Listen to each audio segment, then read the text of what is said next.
एक जंगल में बंदरों का बड़ा झुंड था। उस जंगल में खाने पीने की कोई कमी नहीं थी, इसलिए सारे बंदर बहुत आराम और संतुष्ट होकर रहते थे। एक दिन एक वैज्ञानिक अपनी बेटी के साथ उसी जंगल में शोध करने के लिए आया। अपना तंबू लगाने के बाद वैज्ञानिक पौधों के नमूने इकट्ठा करने के लिए बाहर निकला, लेकिन लड़की तंबू की सुंदरता को देखकर रुक गई। उसने पहले जमीन पर एक पुराना कालीन रखा और उस पर एक बिस्तर बिछाया। तंबू के बीच लालटेन लटकाई और उसके नीचे एक छोटी मेज और सफ़ेद सेब से भरा एक कटोरा रख दिया। वह सेब देखने में बहुत ताज़ा, खूबसूरत और बड़े लग रहे थे। सारे बंदर लालच से उस कृत्रिम सेब को पेड़ों पर बैठे बैठे देख रहे थे। तंबू के सामने की जगह साफ करने के लिए लड़की बाहर निकली। तब एक बंदर ने तेजी से झपट्टा मारा और एक कृत्रिम सेब उठा लिया। तभी उसी समय लड़की की नज़र भी उस पर पड़ गई।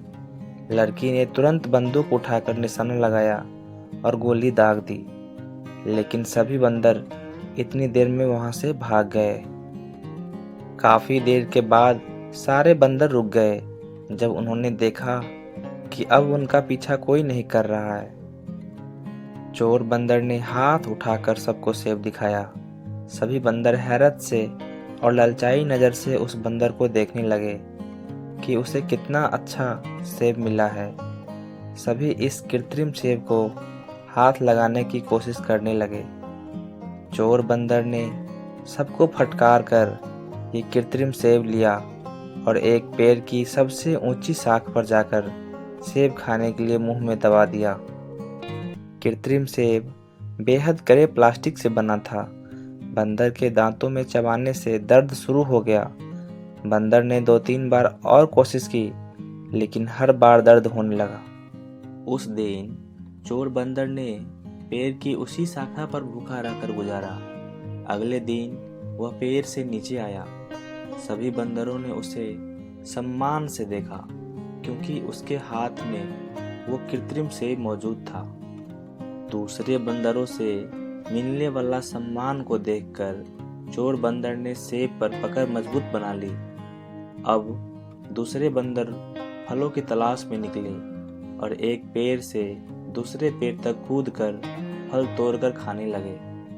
चोर बंदर के हाथ में कृत्रिम सेब था, इसलिए वो पेड़ पर नहीं चढ़ सका। वो सेब को हाथ से नहीं छोड़ना चाहता था, इसलिए वह दिन भर भूखा प्यासा रहा और यही सिलसिला आगे कुछ दिन तक चलता रहा।